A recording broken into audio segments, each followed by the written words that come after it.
Art is a play, you know, and you can't, आप नहीं, लोगों को नहीं जबरदस्ती नहीं समझा सकते, आई मीन वो आर्ट ही बोलता है। अगर आप उसको सुनना चाहते हैं तो आपके लिए आर्ट है, आप नहीं सुनना चाहते तो फिर उसका कोई मतलब नहीं है। तो आर्ट तो एक खुशी है जो बनाने वाले को भी मिलती है, और उसकी कोशिश हमेशा यही रहती है कि देखने वाले भी उसको उसी खुशी और उससे भी ज़्यादा आनंद लेकर एंजॉय करें। आप कला और समाज का संबंध आप क्या मानते हैं? कला समाज का संबंध जो है ना, बड़ा मुश्किल है मेरे लिए उसको भी किसी तरह से डिपिक्ट करना, क्योंकि सोसाइटी में डिफरेंट तरह के लोग हैं। तो कभी आपको बहुत सारे अच्छे लोग मिल जाते हैं जो आर्ट को अप्रिशिएट करते हैं और आर्ट के साथ रहना चाहते हैं, अंडरस्टैंड करना चाहते हैं, और कभी आपको ऐसे लोग मिलते हैं जिनसे ऐसा लगता है कि इनको आर्ट से कोई मतलब नहीं है, आर्ट हो या ना हो इनको कोई फर्क नहीं पड़ेगा। Your art blends miniature and folk tradition with modernist forms.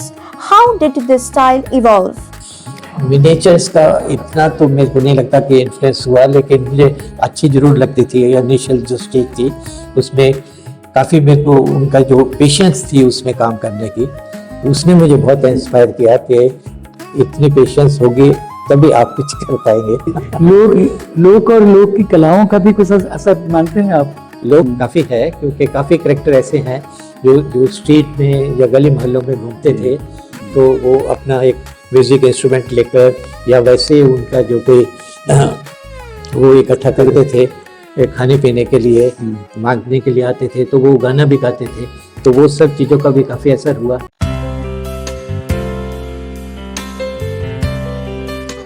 At the feet of the Guru. That is what the name Gurcharan literally means. It was remarkable to witness Gurcharan Singh paint on canvas. It emerged into a masterpiece within just a few minutes. A delicate interplay of lines brings forth a contemplative female figure, surrounded by fragmented forms that blur the boundary between memory and imagination. The monochrome sketch feels intimate and fluid, capturing a quiet moment where the self seems to merge with its surroundings. Hello and welcome back to my channel, Aryas Creation. So today, it's my pleasure to have a conversation with artist Gurcharan Singh and art critic Prayag Shukla. Gurcharan Singh, an artist whose work speaks quietly yet powerfully about life, memory and observation. His paintings carry a unique sensitivity, where ordinary moments take on extraordinary meanings. Joining him is Prayag Shukla, an eminent poet, writer, art critic, curator, editor and translator, whose thoughtful insights have shaped and enriched contemporary art discourse in India. Together, Prayag Shukla ji and I will be engaging in a conversation with Gurcharan Singh, exploring his artistic journey and practice. So, my first question is, you were born in Patiala in 1949. How did your childhood and early surroundings influence your artistic sensibilities? बोल रहे थे, बोलिए। हाँ, I was born in Patiala. तो वहाँ पे जो था बचपन में जो माहौल मैंने देखा वो बिल्कुल वैसा ही था जिस तरह से एक कम्युनिटी रहती है, ऐसा माहौल था। ऐसा लगता ही नहीं था कि पड़ोस में कोई अलग लोग रहते हैं या इधर कोई अलग लोग रहते हैं। और उस टाइम का जो माहौल था उसमें एक तो सबसे बड़ी बात तो ये थी कि जानवरों से और बर्ड से हर एक घर में बहुत अच्छी तरह से उनकी लुक आफ्टर की जाती थी और उनसे बहुत ही प्यार से रखा जाता था और उनको पाला जाता था। तो ऐसी कुछ मेमोरीज है मेरी जो, और हमारे घर में भी वहाँ गाय भी थी, भैंस भी थी और पैरट और पिजन भी रखे हुए थे। तो वो सब चीज़ें जो है मुझे आज भी नहीं भूलती। तो कहीं ना किसी तरह से वो आज भी मेरी पेंटिंग में आ जाती है। What drew you to painting in the first place, and when did you realize it was going to be your life pursuit? ये जानना चाह रही हैं कि आपने कब ये सोचा कि अब आप केवल पेंटिंग की दुनिया में रहोगे, उसी को अपनाओगे, और उसकी शुरुआत कैसे हुई थी? शुरुआत हुई, हम मेरे जो पिताजी थे उनके एक फ्रेंड थे, वो आर्किटेक्ट थे, उनका घर में आना जाना रहता था, तो वो हमें बहुत एनकरेज करते थे कि आप ड्राइंग बनाओ, ये करो कोई। तो जैसे ही मेरे को पता चलता था कि वो कल या परसों आने वाले हैं, क्योंकि मेरे फादर जो थे उन आर्किटेक्ट्स के लिए मॉडल्स बनाया करते थे। अच्छा। हाँ जी। तो वो इसलिए उनका आना जाना काफी रहता था। तो वो उन्होंने मेरे को बहुत एनकरेज किया कि बेटा तुम ये बनाओ, बेटा तुम ये बनाओ। तो करते करते मेरा जो फर्स्ट इन्फ्लुएंस वो माथुर साहब थे, वो तो उनका बहुत रहा। और उनकी वजह से शायद मैं आर्टिस्ट लाइन में आ पाया। इनकी तरफ देखकर बोलिए आप। अच्छा। How did your time at the Government College of Art and Crafts, Chandigarh, shape your artistic foundation? College of art में तो जैसा माहौल आज है, मेरे ख्याल उस टाइम में भी वैसे माहौल था। तो वो तो आपको ही डिसाइड करना होता है कि आपको किस डायरेक्शन में और किस तरह के लोगों के साथ रहना है और उनसे सीखना है और आगे लाइफ में क्या करना है।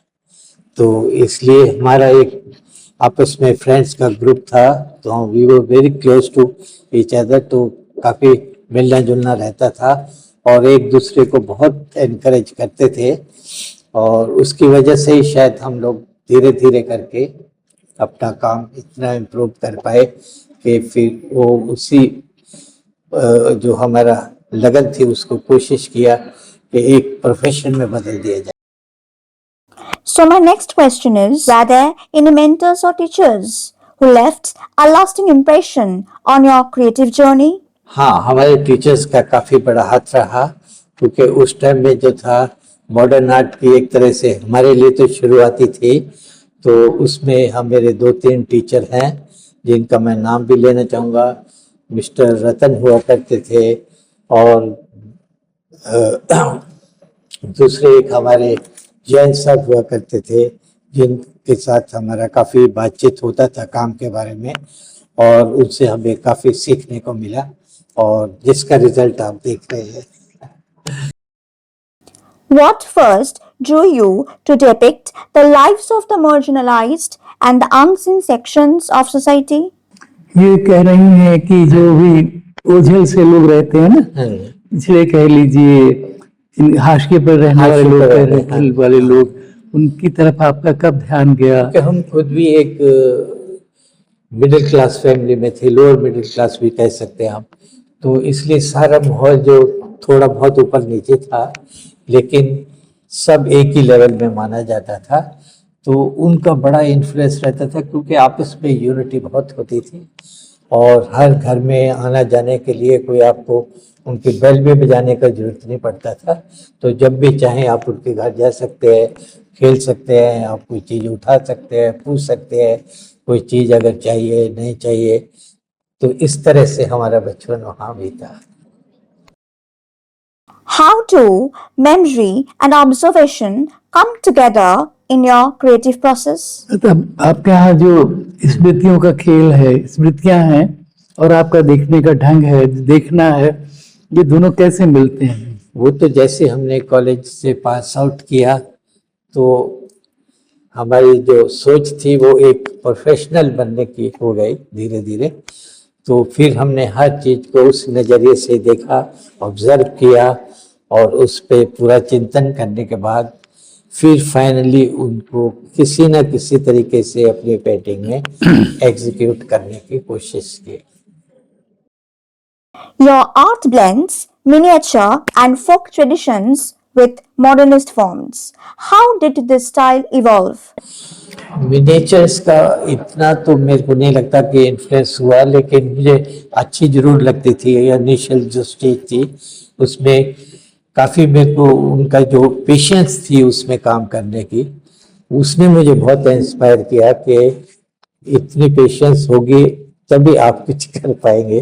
तो वो एक लेसन मुझे मिनिएचर पेंटिंग में बाकी सोच के बारे में मेरा अपना ही एक तरीका था कि चीज़ों को बहुत ही माइन्यूटली देखना और उनके बारे में सोचना, फिर फाइनली उनका कुछ नैरेटिव बना के अपनी पेंटिंग में किसी ना किसी जगह पे उनको फिट करना। लोक और लोक की कलाओं का भी कुछ असर मानते हैं आप? लोग काफ़ी है, क्योंकि काफ़ी करेक्टर ऐसे हैं जो स्ट्रीट में या गली मोहल्लों में घूमते थे, तो वो अपना एक म्यूजिक इंस्ट्रूमेंट लेकर या वैसे उनका जो कोई वो इकट्ठा करते थे खाने पीने के लिए, मांगने के लिए आते थे, तो वो गाना भी गाते थे, तो वो सब चीज़ों का भी काफ़ी असर हुआ। तो वो सब करेक्टर आज भी मेरे माइंड में घूमते हैं। और कुछ उस टाइम में पार्टीशन के बाद के भी काफ़ी फैमिलीज लोग जो थे जो बेघर हुए ना, तो उनसे भी कभी कभी मुलाकात होती थी, वो अपनी कहानी बताते थे जी। तो उन चीज़ों का भी काफ़ी असर तो रहा है, सही आज तक है वो बस।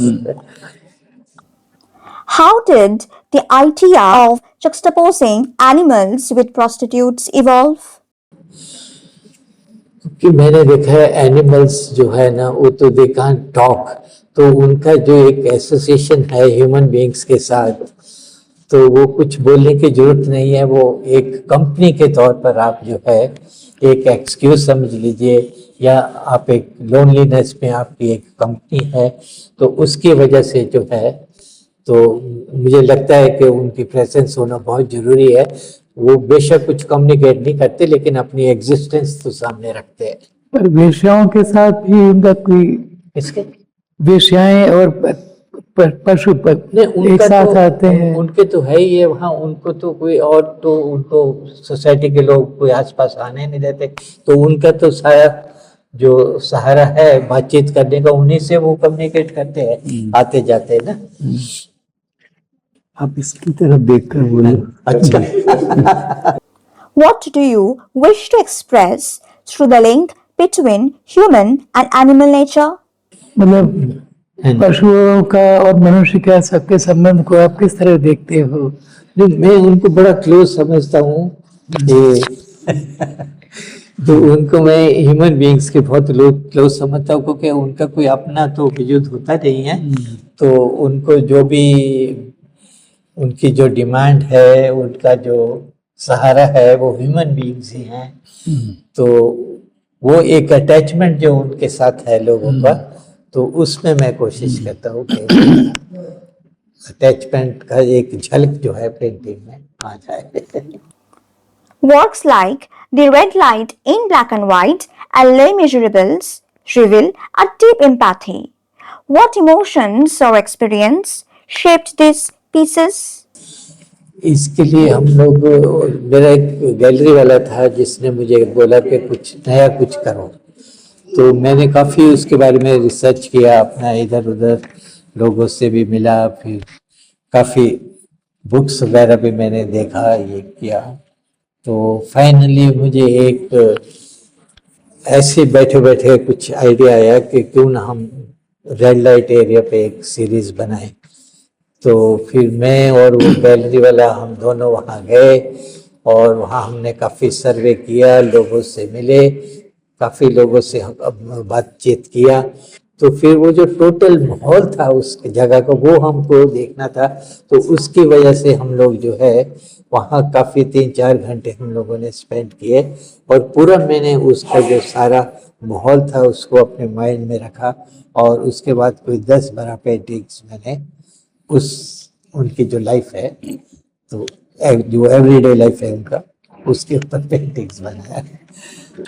मतलब मुझे भी ये जानने का मन होता है और बड़ा सुंदर लगता है। ये सोच बहुत अच्छा सेकुलर सोच है, सुंदर सोच है कि आप क्राइस्ट को भी आप पेंट कर रहे हो या ड्रॉ कर रहे हो, गणेश को भी कर रहे हो, अन्य देवी देवताओं को कर रहे हो। वो थोड़ा तो लगता है कि समाज से इन सबका संबंध है, ये बड़े लोग थे, ये बड़े पौराणिक हैं, कोई ऐतिहासिक हैं, तो ये हमारे जो रोजमर्रा का जो जीवन है आज का, उसके साथ ये भी आते हैं। बहुत सही बात आपने कही, क्योंकि उनके साथ आते हैं, मगर इनका जो असर है वो बहुत ज्यादा होता है लोगों के ऊपर ना, क्योंकि आप एक फियर क्रिएट करते हैं जिसकी वजह से आप जो है एक डिसिप्लिन में रहना सीखते हैं। तो उस वजह से मैं इन लोगों की बहुत रिस्पेक्ट करता हूँ, चाहे वो गणेश जी हो, ये हो, सही है। क्योंकि इनका एक डर रहता है लोगों को ना, वो जो फियर है, तो वो फियर को मैं कोशिश करता हूँ कि वो मेंटेन करके रखा जाए और लोग उनकी जैसे पूजा पाठ करते आए हैं वैसे करते रहे।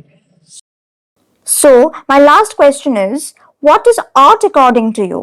And how do you relate art to society? Art is a player, you know, and you can't आप नहीं लोगों को नहीं और जबरदस्ती नहीं समझा सकते, यू नो, आई मीन वो आर्ट ही बोलता है। अगर आप उसको सुनना चाहते हैं तो आपके लिए आर्ट है, आप नहीं सुनना चाहते तो फिर उसका कोई मतलब नहीं है। तो आर्ट तो एक खुशी है जो बनाने वाले को भी मिलती है, और उसकी कोशिश हमेशा यही रहती है कि देखने वाले भी उसको उससे खुशी और उससे भी ज्यादा आनंद लेकर एंजॉय करें। और ये भी जानना चाह रही है लड़की आरुषि कि आप कला और समाज का संबंध आप क्या मानते हो? कला समाज का संबंध जो है ना, बड़ा मुश्किल है मेरे लिए उसको किसी तरह से डिपिक्ट करना, क्योंकि सोसाइटी में डिफरेंट तरह के लोग हैं। तो कभी आपको बहुत सारे अच्छे लोग मिल जाते हैं जो आर्ट को अप्रिशिएट करते हैं और आर्ट के साथ रहना चाहते हैं, अंडरस्टैंड करना चाहते हैं, और कभी आपको ऐसे लोग मिलते हैं जिनसे ऐसा लगता है कि इनको आर्ट से कोई मतलब नहीं है, आर्ट हो या ना हो इनको कोई फर्क नहीं पड़ेगा। As we come to the close of this enriching conversation, I extend my sincere gratitude to Gurcharan Singh for sharing his deeply reflective journey, and to Prag Shukla for his insightful perspectives that added depth and context to the dialogue. I would also like to express my gratitude to Mr. Vikram Achawat, the owner of Akriti Art Gallery, for giving me this opportunity. Finally, thank you all for being a part of this thoughtful engagement.